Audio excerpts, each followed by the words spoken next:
All right, everybody. Thank you so much for listening to another Truth is Love podcast episode. I am so excited about this episode. I have with me Rob Bell, and I'll share a little bit about Rob by going over his bio before we get into questions and stuff like that. Rob Bell is a New York Times bestselling author of 14 books and plays, which have been translated into 25 languages. His visual art can be seen on Instagram at Real Rob Bell. His band is Humans on the Floor, and his podcast is called The Robcast. Rob lives with his family in Ojai, California. And yeah, that's the bio. I didn't know you had a band. Is that real? Yeah, on Spotify, Apple, all that. Yeah. What Like the, you said, you said, your beard and hair were pandemic. Yeah, in the pandemic, we might have put a couple records out. I have to go check this out because I've listened to the Robcast like a good amount, and I saw it in the bio, and I was like, a band. I was like, I know about the art show, I know about the word You Park Your Spaceship stuff. Yeah. I'll be sure to check that out, and everyone else should check out Humans on the Floor. Well, I'll find out what that is together after this episode. So funny. yeah, we talked a little bit before we recorded, but just so everyone knows, I got the chance to meet Rob attending his Everything is Spiritual tour, which ran for a good amount of time, I think, and changed a few times too, right? How long was that well, going? there was the first version was in 2006, and then the second version which was a completely different thing, in 2015. And then there was a third version in 2021 for a hot minute. Yeah. Yeah, I don't think so I don't think I saw the 2021 one. I don't think I saw the first iteration. I saw the middle iteration. Everybody can check that out. I know there's a video on YouTube of the 2016 one. It's fantastic. Yeah, the 2006 one's on YouTube as well. Okay, yeah, but got to meet Rob there, so we're getting to reconnect here, which is such an honor, and I'm so excited. And we're meeting to focus primarily and to talk about his new book, Where'd You Park Your Spaceship, which just recently got released, published by Backhouse Books, I believe it is, that you said is your publishing company. Yes. So just came to the world. When did that come out again? End of last summer. August. Oh, end of last summer. Yeah, so it's been a little on minute. My birthday. That's why you make a book yourself. Then you just put it out on your birthday. When that's true. Backhouse Books, baby. When is your birthday again? August 23rd. Okay, August 23rd is when the book came out. So it's been out for a little while, but I got the chance to read the book. I think I started it maybe 2 or 3 months ago. I listened to the audiobook. I don't do well I've learned recently I'm an auditory learner. So I listened to it, which was awesome because I got to hear it read in your voice. And I thought it was also really cool that you didn't really make cuts to it. It sounded like, or, if there was a moment that you typically would be, conventional about it and be like, I didn't love that. You kind of kept it all in there, which was really cool. So I got the chance to listen to that. So I'd highly recommend for the people that are curious about the book, checking out the audiobook. If you like to read, get a physical copy too, or on the Kindle or whatever. But the audiobook experience was awesome. But yeah, by diving in, I just wanted to ask if you would be open to telling us a little bit about your story and what got you to the point where you're writing books with spaceship in the title. Man, oh man, how far back do you want me to go? Because it's felt like following something for a number of years. Sometimes I could tell you what it is, and sometimes I couldn't even tell you what it is. Like your life is the art. There are no borders and boundaries. You're creating something. There's something about the Zach and the Robness of it that is about following something and giving it expression. So college, I was in a band, and the band didn't work, and everybody had to get jobs when we graduated from college, and my heart was broken because I wanted to do the band. And then it was like, I'm going to go study. I basically became fascinated with spirituality. I'd always been interested in the big questions. And then the tradition I grew up in, if you're really interested in that, you go study that and then you become a pastor. And I did that for a while, and then started writing books and making short films. And then I started doing these speaking tours, which were somewhere between guerrilla theater and performance art, like what you saw, and quantum physics and storytelling and stand-up, like a rally. I don't know what you'd say about them. And I just kept following it. Yeah, and the first books were much more spiritual teacher books. So the energy was very much explaining. Most of my earlier books were taking an idea and like explaining, which is a particular kind of energy. And then it's like I came to the end of that in some very deep way. And so Where'd You Park Your Spaceship is just this sort of sprawling story. It takes place on all these different planets, and it's book one, and it follows this guy. He grew bears, and he grows up on this planet, and you sort of follow him throughout his life. And there was something about it that was so completely different than my earlier books. Like, this is what I'm talking about. Here's what I'm saying. Here's what I'm explaining. Here's what it means. And the way that a story works is you can't, like, if we see a movie and it's clear what the point is, we like roll our eyes. It's like so heavy-handed, like, oh God, please. Mm-hmm. So a story like, you surrender all that. Yeah. And you just get caught up in something, and then it's almost like later you sort of sort through what it did to you or what it means. So it was like it's like a whole new world opened up. And the trap when you travel around the world talking about creativity, like I have, is when you have an experience that like completely blows you into 1,000 pieces, and you're like, I know nothing. I guess I'm just starting out. It was such a profound beginner's mind experience. Those moments are so surreal, as like the best word for it, where you're just like, you have a full, a complete paradigm of how things are, and then something just says, what if all of it isn't like isn't true? Yeah. And then your life, and then it's always transcending and including. You have to love all the earlier yous, and there was no way to get to this you and this moment other than being all those earlier yous. So generally what happens is what we earlier labeled mistakes or wrong turns or failures, you're gradually learning that all of it was part of it. It's all good, it all belongs, even when it felt like it didn't. So that's for me, like all the Robs, you have to like love all the Zachs. And that's like we're all just figuring it out, and we're all just playing out whatever we need to play out, and it's all how it works. And it's such a practice too. Like it's such a practice to love all those parts of you and to show up daily for that, which is definitely a part of the work we do at Truth is Love. But I don't want to get too much into that. I want to stay focused on you. So basically what I kind of heard in your sharing a bit of your story, which I've heard a little bit before. I've listened to the Robcast. I love your work, but I think it's inspiring, and I think that's why I wanted to have you on, so that my audience could hear a little bit about what that's like, especially having grown up in the same tradition, in a Christian tradition, with very specific, what's the word? A very specific lens through which you kind of see the world and conditioning through. I know there's just a very specific way that kind of culture sees life. And so watching you go through that experience of shifting, it sounds like, started off in that tradition, and, you shared a little bit about the band as well. And then, you were called into something completely new. And I think that's a beautiful, it's the hero's journey, right? It's a beautiful story for anyone to learn from. And I was thinking, as you shared too, that I was telling my partner Annabelle today that my first memory actually of your work was when I was very little, and I hadn't remembered this until today. It's like the first time it popped into my head was a video series that I think you did called Numa. Oh yeah.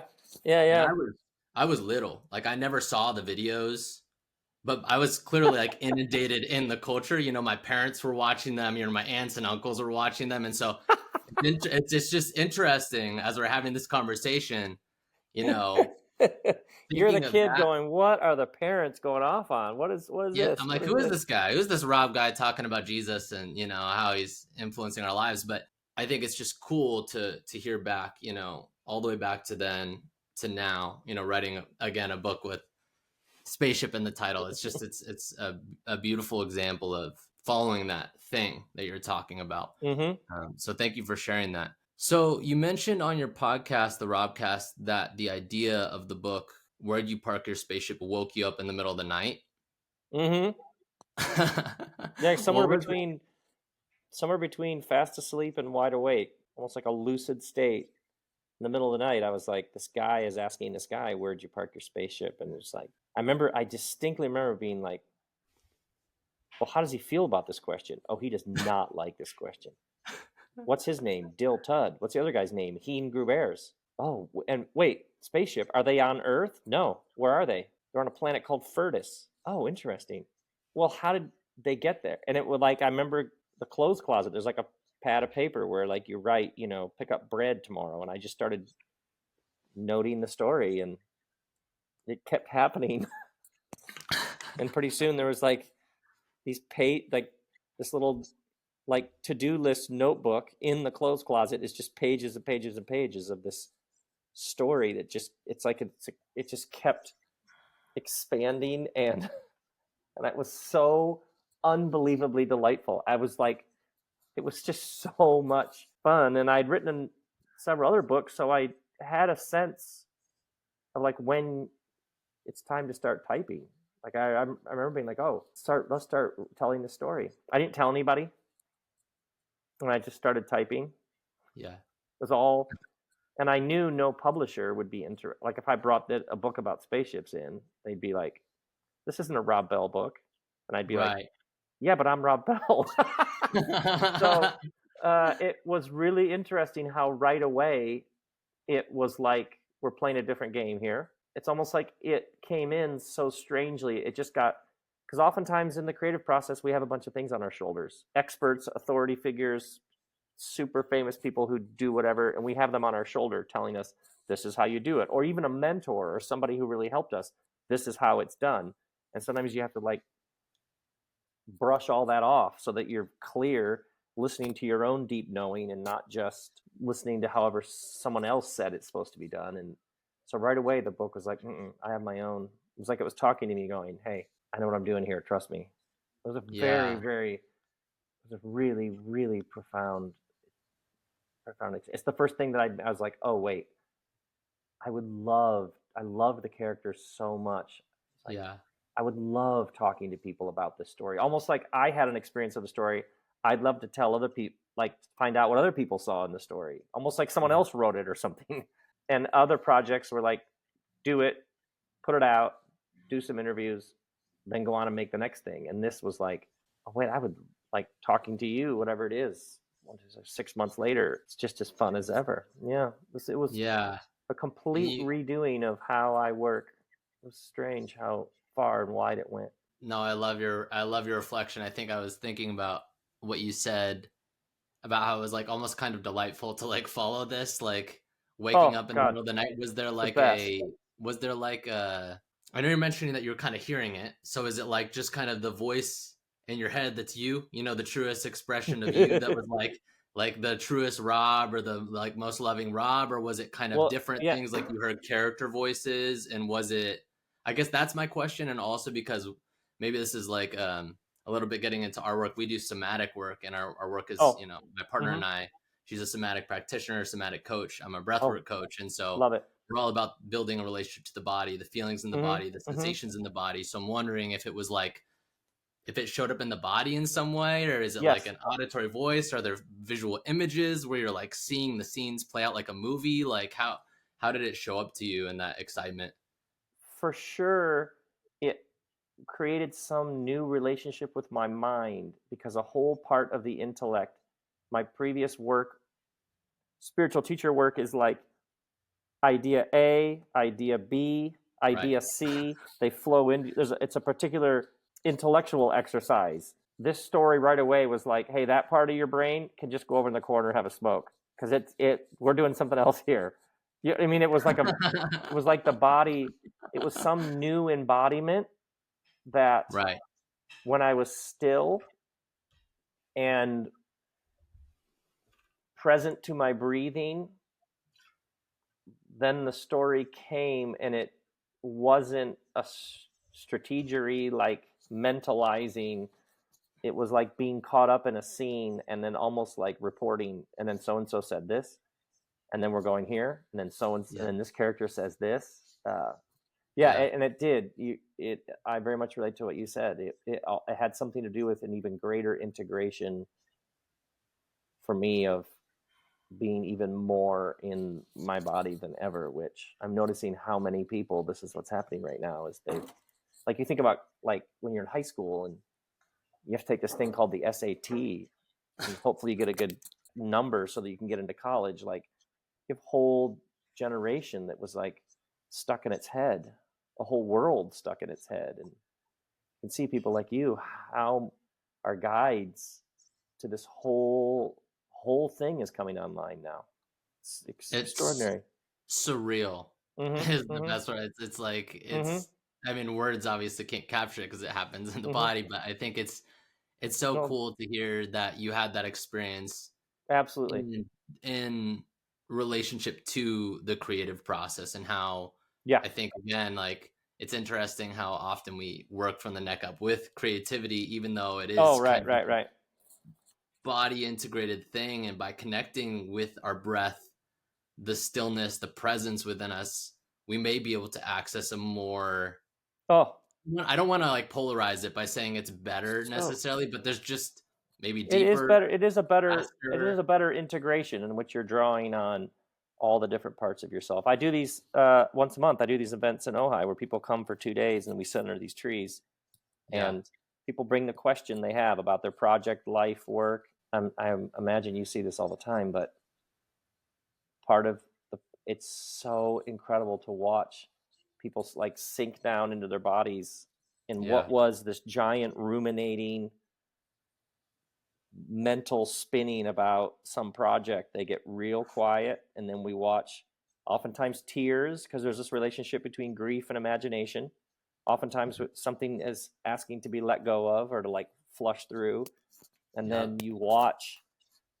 the new understanding, the next step, the new idea make itself clear to the person. And for so many people, it's that this like almost like a tiny millimeter sinking down into the body, and instantly there's like new clarity.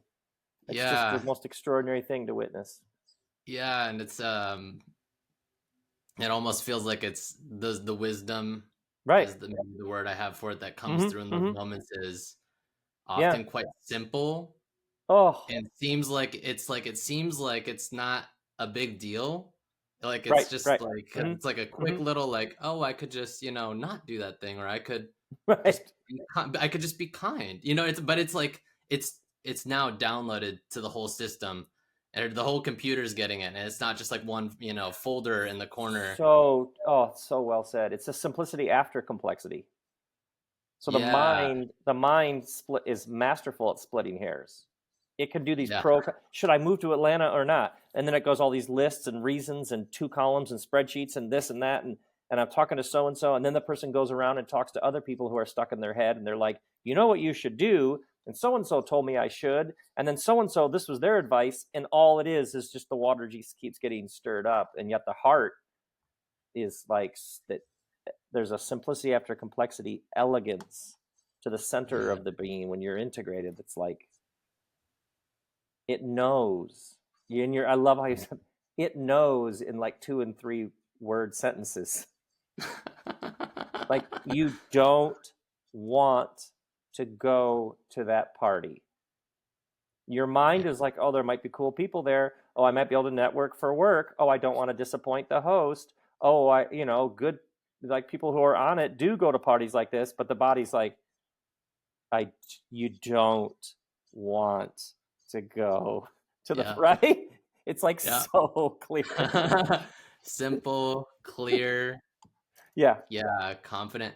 I literally the entire time you were saying that, I was thinking like simple, clear, and I was thinking piddle, piddle, piddle. As you said that, I was like, maybe I should say this because he's being really genuine right now. But it was just like, it popped in my head immediately, which is, for those that haven't read the book, that is a reoccurring line from one of We the don't even characters, which know you, what it. We don't even. Yeah, it's like Bob Dylan lyrics. No one has any idea what it's about. yeah, no one knows what he's talking about, but also you kind of do sometimes. You're like, I think I know what he's saying. Yeah, but yeah, y'all have to tune in. It's funny, even this conversation, I like have all my questions listed beside me, and I feel like I'm getting where you park your spaceship right now, because like then, like, as we're talking, we're getting taken on, a little journey that has Right. its mind, a Right. mind of its Right. own. The spaceship is taking us off, but yeah, let's get to these other questions, because I do think some of them are going to be good.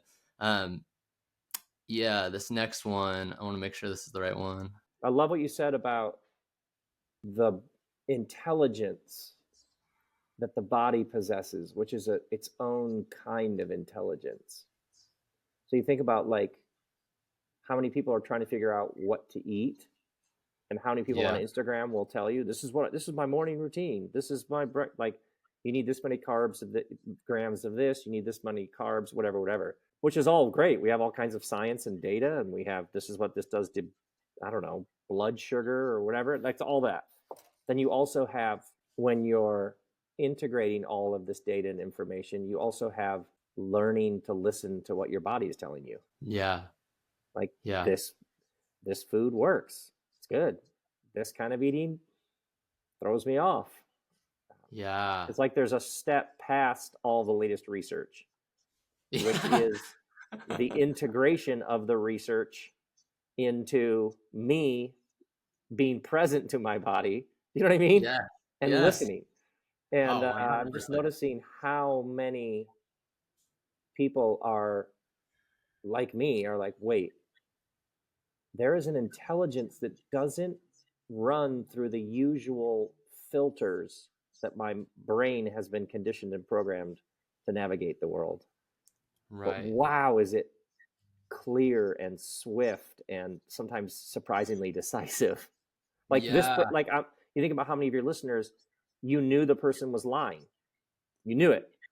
Mm-hmm. You can't in 100 years explain to us how you knew they were lying, but you knew they were lying. Mm-hmm. So the body actually has these very sophisticated radar systems. Yeah. It's picking up all kinds of stuff. It's interesting when you mention the food thing too, because it could also be different day to day too. Like, absolutely. It's not like, because research is like, this is the rule, the ketogenic diet, boom, it's it. The vegan diet, can't do meat, carnivore diet, and these are the rules, and this is how it goes. And when you're listening to the body today, it might be like oysters. Yeah. And tomorrow it might be like, peanut butter. Right. And you think about, I don't know, and it's interesting, almost like tune that radar, to like start to tune into that. Yeah. And the mind loves templates, because the mind, well, you think about how much worry is about when the mind is stuck in the future, and how much regret is when the mind is stuck in the past. So the mind can sometimes have a warped relationship with time, but the body is only ever present. The body's just here. So think about how the mind craves templates. Just tell me what to do, and then I'll just always do that, which is actually a form of scarcity. I'm scared about what's coming, so just give me a thing, and then I'll just do that. Just give me a rule. And the body, and the more and more present you are, we'll know what we know when we need to know it. Like you're saying, oysters today. We'll be fine. Yeah. We'll have everything we need in the moment when we need it. We probably won't get it before. We won't need it afterwards. Yeah. So even like with you all and the work you're doing, it's like you're guiding people into the eternal now, where you have everything you need, where you're free from the tyranny of and scarcity of time. You're just here. Like even breath. I love how breath is like the most obvious thing we've been doing all the time, which is like, do you have enough for the next breath? I do. Great. It's probably a metaphor for everything else. Just saying. Yeah. Yeah. Yeah. Well, and it's like, what's weird about it is like the body and the breath are right underneath our nose too. It's like, it's right there. Right on your face. It's right. It's like literally right underneath your nose. It's right there. And people are missing it. So it's funny, Not even a metaphor. Not even a metaphor. I had never said that before. That's so funny. But Annabelle and I, talk about that, how even talking about this work, people have all these preconceived notions. We had someone the other day, I was in a musical recently, and someone that came to see the show, I told her I'm a breathwork coach, and she's like very religious. I won't say anything about, what affiliation, because I don't want to create connotations or anything. But she was like, you believe in that? Because I'm also a Christian. She's like, you believe in that? I'm like, what do you mean? Do I believe in that? That is the weirdest. That is weird. It's like, why'd that thing fall? Gravity. You believe in that? Yeah. Right. Yeah. Gravity, breathing. It's kind of part of the thing we're doing here. But yeah, and even the reason I say it though is because, like you said, like the getting back to kind of the creativity, that wisdom it's something that like people have a lot of preconceived notions about the body and the relationship to the body, embodiment, somatic work, Yeah. breath, Yeah. yoga. They all kind of like get wrapped in this thing, and I think there's even sometimes a resistance from certain people in what, in regards to where you park your spaceship and the process that you went through. The resistance that people have to that, or the preconceived notions, may be kind of keeping them from that, or I think it is preventing many people from accessing that level of creativity and that wisdom Oh, that absolutely. you got to Absolutely. experience from using your body. So I guess my question is, you even mentioned using breath, stillness. Were there any specific things that you did? I mean, was it literally just being with your breath and not move, like meditation, or did you Oh yeah. use I'll techniques, or I'll exhale. I'll notice. Actually, I'm writing right now, and and I will notice when I get to a scene, and I notice it's an awareness that this scene is asking. It's almost like for another layer of depth or subtlety or nuance. Or I'll yeah, be like, oh wait, there's something else going on in this scene. And so yeah, as the writer, yes, I see what's happening here, but there's a couple things that are asking to be added just to create, like in You Park Your Spaceship, where some of those scenes, there's a number of things happening that you, the reader, are like, wait, well, they're having this dialogue, but there's also this thing under here, but there's this question, but there's this tension building. And I will often exhale. And there's that moment at the end of an exhale before the inhale. It's almost like it's like passing from one room to the other, where almost like you're weightless. And yeah. I will imagine myself sinking deeper into the story. Wow. And sometimes I can feel sometimes there's like grief, sometimes there's a pain, sometimes there's a Mm, euphoria, sometimes there's a like a good kind of turbulence that and I'm like, oh, that's it, that's it. It's almost like a feeling or a frequency or a tone, and I'll be like, and then it's all of a sudden what one character is doing suddenly has literally just what they're saying and doing comes into focus, but it's because there's an animating energy that I suddenly became aware of. Like I was sometimes I work with other writers, and I was um, doing a session for a writer, and she was just trying to get unstuck, and she had lots and lots of words and was trying to figure out, like tens of thousands of words, trying to figure out what her book was about. And she'd been carrying this book around for several years. This happened just the other day. So I just said to her, what color is your book? She's like, what? I was like, well, what color is your book? And she immediately teared up and was like, yellow. And you could see, she was like, what just happened? And I was like, what's the sound of your book? She's like, sound? It's like, yeah, what's your book? What's the sound of your book? She goes, oh my God, it's a doorbell. yeah. And I was like, okay, so just imagine the cover of the book is yellow and it has a doorbell on it, which Mm, is just such an interesting thing because her mind has created tens of thousands of words, and she has lots of things she wants to say, and she's very articulate, and she's gone through all kinds of things in her life that she wants to help other people. It's all beautiful. I mean, she's all jammed up on, I'm trying to figure out what goes in, what stays in the book, what I edit out, what actually the through line is of the book. And as soon as she got yeah. to yellow doorbell, oh, I know what the book's. I know what the book is. I know how it starts. I know how it ends. It has two main sections in the middle. But she got there Yeah. through like a visceral, emotional feeling in the body of yellowness and doorbellness. Yeah. You know what I mean? Doorbellness. Right, right. So it's like Doorbellness, baby. what you're saying about sometimes the question that is a completely different category than the categories you've been working in suddenly Yeah. unlocks. And it's like there's all this intelligence and clarity that just sort of, it just is there all of a sudden. It's very Yeah. fascinating and mysterious how that works. Yeah. I thought it was also interesting how you mentioned, for you in that process, how on the exhale, sometimes it would open you up. I mean, it would often open you up to the emotion, is what it sounds like. And the emotion could be, again, you said like grief, it could be joy, it could be Yeah. excitement, and like Yeah.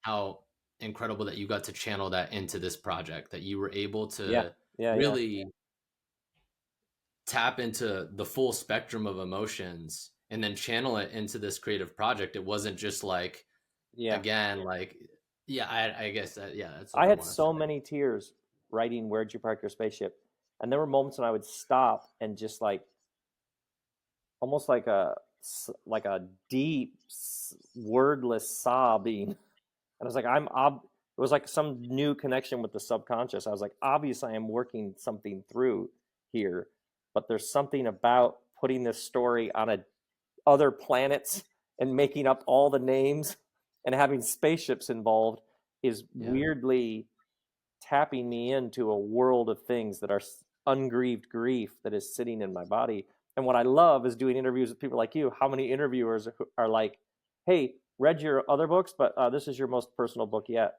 And I'm always like, what the? Those other books, I would literally say, this is what happened. This is what I thought about it. This is what it meant to me. This was the Yeah. point. Like Yeah. very straightforward reporting on my life. And then you've set a book on other planets with other people. People are like, well, this is the book where you're really showing us who you are. It's true. Just It's love true. it. I mean, I love yeah, it. I would 100% echo that and say that it was like, I mean, speaking of stillness, consciousness, like, or, your soul, whatever you want to Mhm. call it, like it was kind of getting to sit in the seat of your soul for a second. Like you got to That's see it from fascinating. your vantage point a little bit. And yeah, I mean, you explained it perfectly. The other books were like, and of course that you were in all those things too. Of Yeah. course there were parts Yeah. of you displayed in all those things, but now it felt like I kind of got to see the world through your eyes, but also on different planets with Diltud and Hebrew Bears and Nunye and the whole crew and Borns, The whole crew.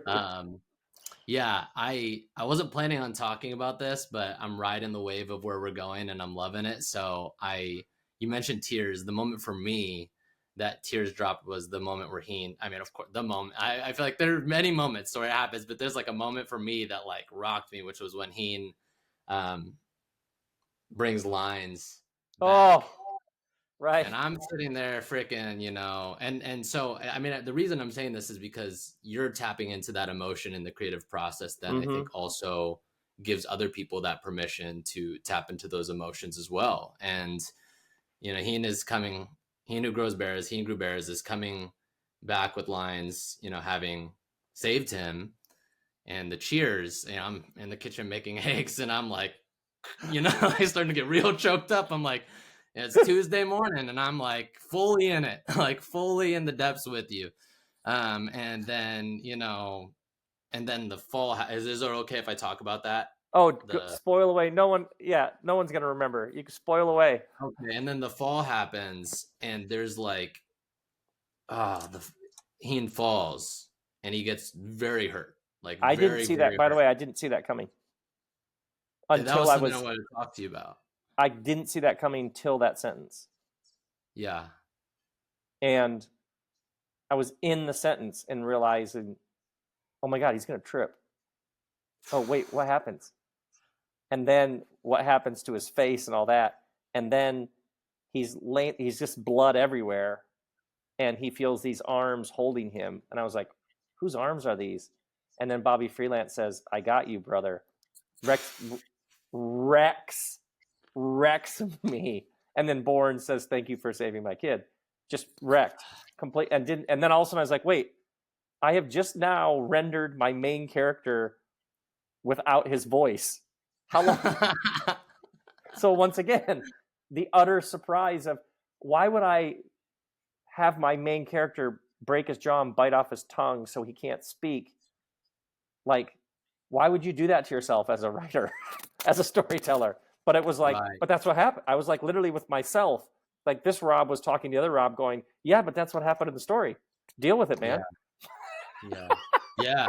No, totally. And you know, you were talking about how on the exhale that you experienced during the writing process, you know, grief is coming up, joy is coming up, you know, elation, you know, maybe even some stress, you know, whatever, all these emotions are kind of coming through and being maybe worked out through you, or you're getting to heal them, release them, whatever it is, Yeah, through this yeah, yeah, process. for sure. And the the reason that moment came to mind was because what I experienced as a reader in that moment was like so much. Like it was like all this emotion wrapped into one moment where it's like it felt like a little life, like what life feels like a little snapshot picture of like this is what life, you know, this is the all-encompassing energy of life where, you know, again, Bourne, did Bourne say you saved my son, or does he just look at him? I think he says something about, I have it right here. He says something about thank you, or there's like a thank you that just, Okay, I don't know why I thought I remembered him just like looking him in the eyes, because like that's enough, you know, oh, it's him enough. saying it too, you know, It's like where enough. it's just like even making eye contact with someone is like you saved my child. Yeah. The dude who hasn't even, you know, Yeah. really talked to him, like, you know, built, you know, or Yeah. isn't very talkative, is like, I'm here. I got you, Like brother. you're just like, whoa, you know, all these emotions, you know, it just felt like an explosion. And I'm again having eggs on Tuesday. So it was, but it was amazing. And I think that really was a snapshot moment where I got to feel that those emotions that you tapped into, like all in Right. one, like Right. boom. Right. It's very mysterious how that works. The transmission of feeling, because we do it. I mean, in music, it can happen in the first 10 seconds of a song. So we do have, or a painting where you just, oh, it just absolutely grabs you. Um, Yeah. so yeah, when a story does that, it's yeah. Yeah, the power of story. Were there any challenges? Because it sounds like you talk so much about the joy and the like, the elation of following this new way. Yeah, Were there challenges? giving myself permission. Yeah, yeah, And once again, if you travel around the world talking to people about handing out permission slips, you still need them yourself. Like, just follow it. It's fine. Just follow it. Just take it all the way. Just go all the way. And just trust. Don't just trust. Just let it be. Let it be as good as it is. Like, you don't have to rationalize or explain. Or I remember saying to Kristen, I know you like. I know it appears as like I'm doing my work and stuff, but I'm actually writing this sprawling story about this guy who rides around the galaxies in a spaceship, and then I'm doing my other work, like pay the bills work, is sort of at the end of the day, or like I've rearranged my whole life to try and be true to this thing, and then I'm doing everything else like in the sort of the margins, and I have no idea if it's ever going to get published, or if it would ever be anything. It might sit in my computer forever, but it's doing more to me than anything I've ever made. And she's like, yeah, how else would it work? So part of it was like, it was once again breathing. Just stay calm and keep. We don't know what this is. Just have the experience, because the mind yeah. wants to be like, will this be any good? What will this? Will this? Well, we don't know. So it just kept demanding. Just enjoy the story. That's it. That's all you get.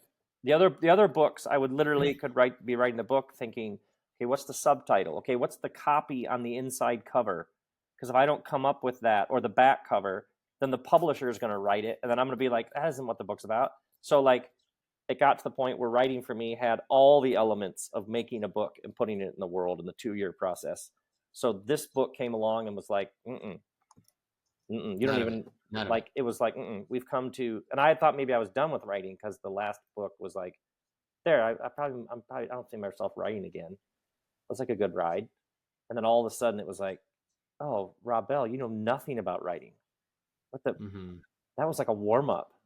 Like, that was just like, you know what I mean, just breaking a little sweat before you actually go on the run. It was so that was massive, like, head game challenge to just stay Mm-hmm. calm and just have the joy of the story. See what happens today in the story. That's it. That's all we got.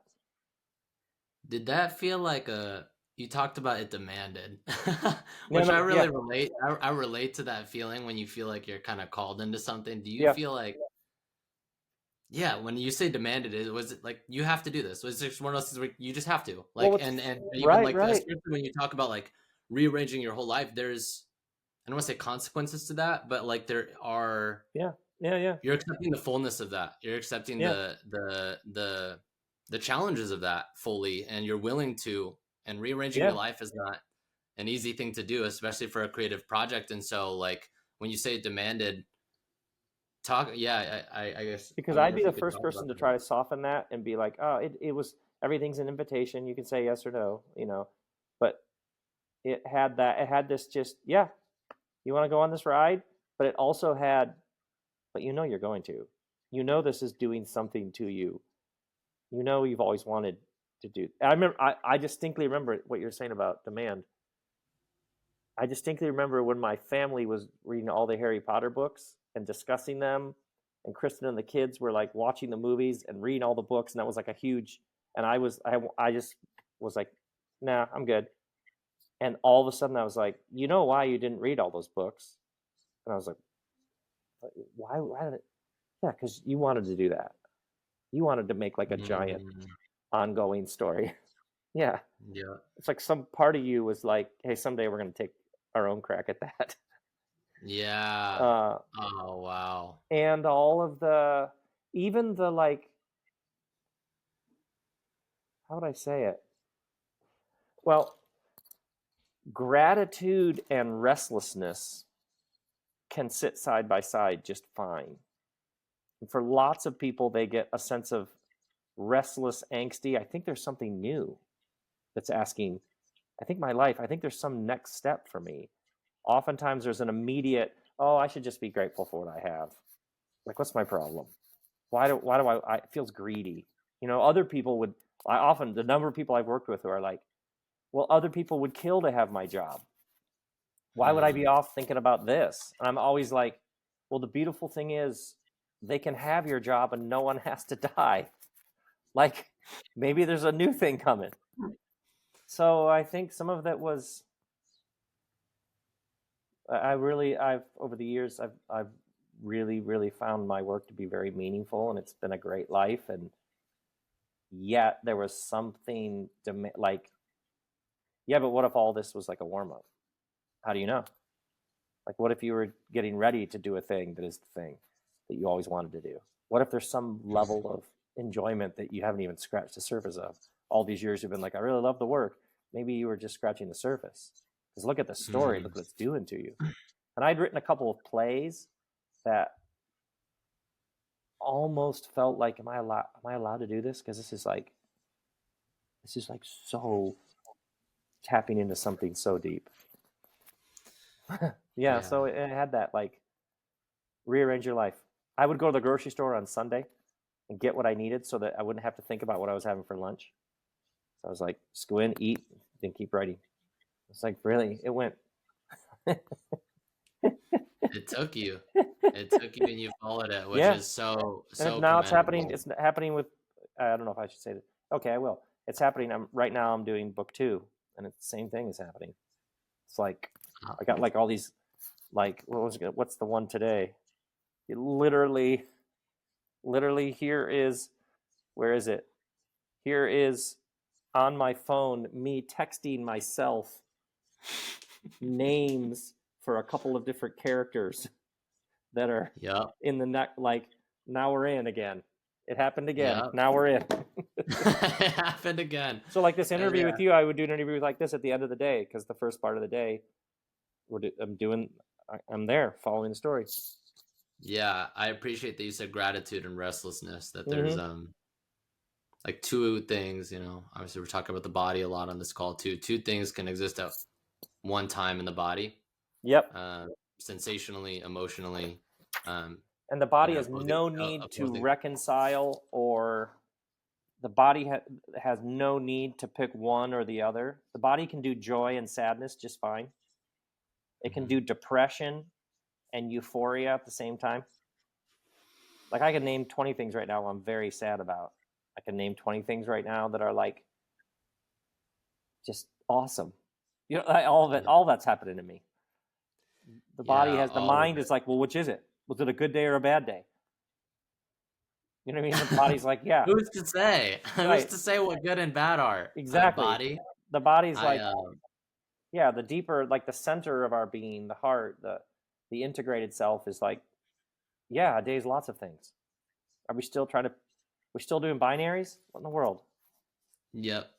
Yeah. So it's interesting to hear, especially those two specific, experiences in the body, gratitude and restlessness, that there's, a deep appreciation for what you have, and simultaneously the restlessness of like, okay, something's coming through. I gotta move the energy. Yep. I gotta do Yep. something with it Yep. because Yep. it's calling me. So yeah, yeah, interesting you sharing and honoring those. I had a question that was inspired by the Everything is Spiritual tour, just because I was like, this is where we met. And this is, the first time I saw you in person. I said I got the chance to attend your tour back in 2016 titled Everything is Spiritual. On that tour, you highlighted humans and all things in creation as a collection of cells traveling through space and time on an evolutionary journey in the direction of love.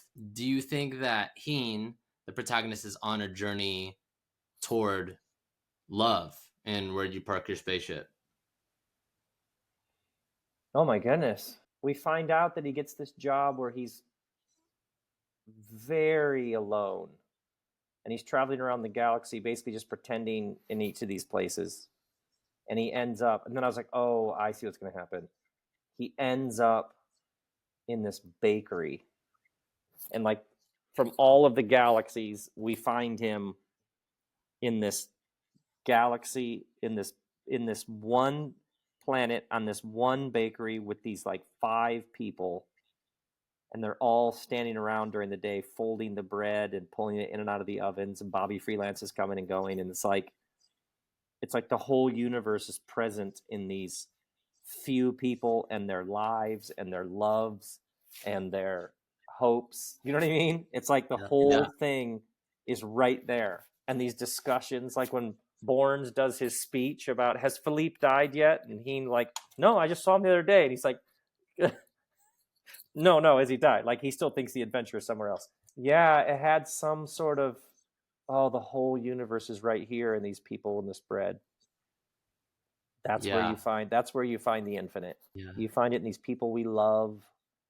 You find it in a connection with the soil and the earth. And when I'm done talking to you, Kristen and I will go down the hill to the farmer's market, and we got our guy we go to. There's an organic farmer. We will buy a bunch of produce, and there's always live music. It's every Thursday afternoon. It's like there'll be kids running around, and there's a guy that sells tamales in his little tent. And it's like, that's the whole universe. Be right there. You know what I'm saying? Right here at the farmer's market, right here at the bakery. The like whole you can thing see the world as an endless, like spreading and expanding out in every direction. You can also see it as the depth, like the interaction that you and I are having right now. It has bottomless depth to it. It's sort of infinite in its fullness if you're present to it. Woo-wee. I'm loving this interview, baby. I'm loving this. Thank you so much for sharing that, Rob. That was a very it's the whole thing is right here, and it's also this ever evolving thing, and it's I love seeing Ian at the bakery. I love feeling him feel at home.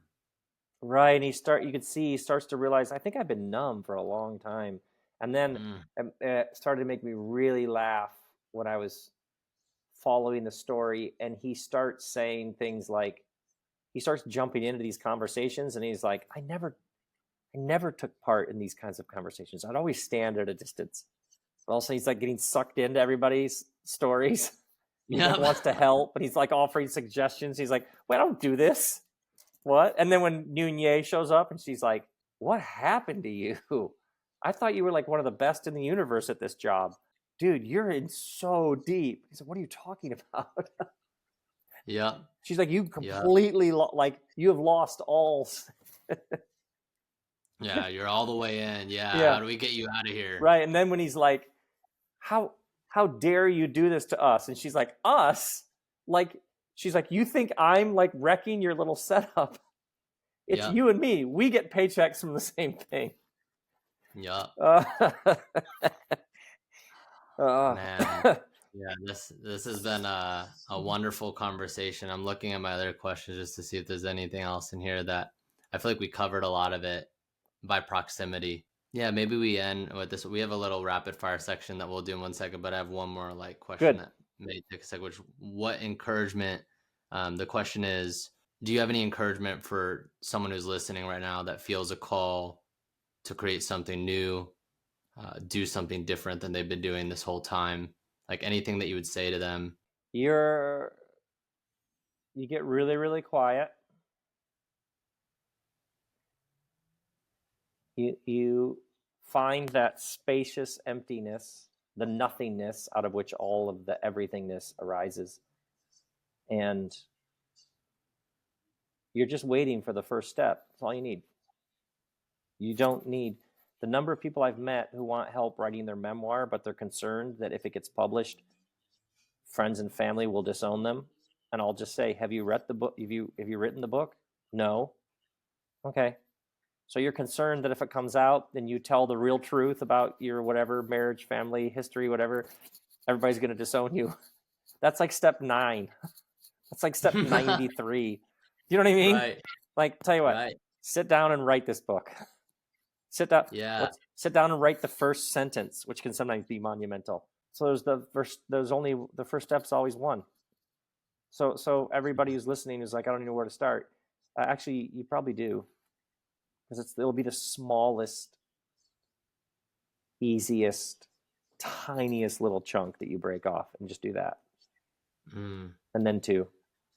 And yeah, it only works in the present moment with exactly what you need just for this moment. If you got all the other information, it would ruin the fun of it, and it'd be crap anyway. So just it's all you need. All you need. Yeah. Get still, get silent, listen to that nothingness from which everything arises, and take step 1. I think that's a great. Absolutely. For so many people, you will say like, well, how much does that course cost? I don't know. Okay, well, how much does it cost to lease space in that building? Okay, how much, like, are they offering whatever? Like the most basic, and people are like, I don't know. It's like, at least get the info. Yeah, at least look. Let's go on. Yeah, let's check at Google. Least get the data. Let's check Google real quick. Yeah. A wonderful answer. Thank you. The last Speed section round is very quick. We'll go quickly. Okay. It's what? Sorry, what did you say? I'm fired up. I love it. Oh, okay, yeah. So it's so this is a rapid fire section technically, but my girlfriend Annabelle, who's an Aries, she's 5 feet tall. She's a little spitfire. She moves a lot faster than me. I tend to move pretty slow through the world. Very meditative, just kind of like taking my time like molasses. And she deemed the rapid fire section 1, 2, 3, go. So the section the second I finish go, you jump in. So these questions are very, very quick. If you can answer them in either one word, first thing that comes comes to mind. They're your version of quick. Your version of quick. Okay, go. Yeah, exactly. Yes. Yeah. So favorite movie, 1, 2, 3, go. Secret Life of Walter Mitty. I've never seen that one. Oh, now God, it's got to go on the list. I love it so much. If it's number one, I got to check it out. So favorite snack, 1, 2, 3, go. These seed crackers that Trader Joe's just started making, which are like an imitation of the Mary's crackers. Nice. Yeah. No Trader Joe's in the town I'm living in right now. I was living in Austin and moved down to Corpus Christi, Texas. No Trader Joe's. It's a tough life. Yeah, it's bleak. But yeah, very bleak, very dark. Best advice you've been given, 1, 2, 3, go. Your only job is to be Rob Bell. Woo. Yeah. Yeah. What is love to you? 1, 2, 3, go. Sitting around the kitchen table with my Kristen and the kids, and there's some good music going. There's some food, and one of my kids is telling a story, and they just said something so clever and brilliant and subversive and funny and they said it so fast that I'm literally having to sit there and pull apart just how sophisticated and brilliant that joke was. And I'm like, my God, we made some people that are just astonishing.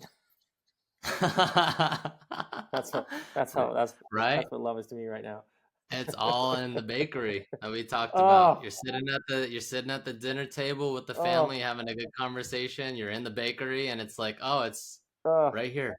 My This son is it. the other day was like, he was talking about, he lives in LA, but he was mentioning something in New York, and he was like, I mean, I can't be on two coasts at the same time. And something about how absurd and the swagger and the intelligence and the absurdity and how he was in on the joke of whatever he was saying. I was just like, you're right. Just a basic fact. You can't be on two coasts at the same time. But like, it was like memeing himself, but somehow the layers of meme inception where I just, that one, that gave me a good couple of weeks right there. Okay. 2 more weeks, yes. And then the last one is, where can people find you or connect with you, or check out where you park your spaceship? Yeah, all where that we stuff. can direct My people. site, robell.com, real Rob Bell on Instagram. They can find all kinds of things that we got going. Beautiful. Well, thank you so much, Rob. This has been such an honor. I'm so grateful that you took the time to do this. I can't wait for people to hear this interview and learn a little bit about the creative process, a little bit about spaceships and bread and bakeries, and about maybe how to love yourself a little better and live in the world Love it. I'm so as glad the we met truest again. version of you. Yeah, thank you so much, Rob.